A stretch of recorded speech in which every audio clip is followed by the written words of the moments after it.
காதலுக்குள்ள சின்ன ஒரு சண்டை தான்.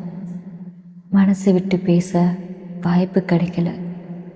யார் மேலே தப்புன்னு யோசிக்க முடியல. கடைசியாக சொன்ன குட் பை மட்டும்தான் ஞாபகம் இருக்கு. இந்த மாதிரி நடக்கும்னு காதலிக்கும் போது நினச்சி பார்க்கல. இல்லாதப்போ ஃபோனில் இருக்கிற மெசேஜ் மட்டும்தான் திருப்பி திருப்பி பார்க்க தோணுது. சின்ன ஒரு நம்பிக்கை மட்டும்தான் இருக்கு, மறுபடியும் சேருவோன்னு. நிறைய மெசேஜ் பண்ணணும்னு தோணும், பல விஷயங்கள் உங்ககிட்ட சொல்லணும்னு தோணும். ஆனால் அனுப்புறதுக்கு முன்னாடி டெலீட் பண்ணிடும். இதுதான் எனக்குள்ளே நடக்கிற போராட்டமாக இருக்கு. நான் வெறும் உன்னை மட்டும் இழக்கலை, நான் என் வாழ்க்கையை இழந்துட்டேன்.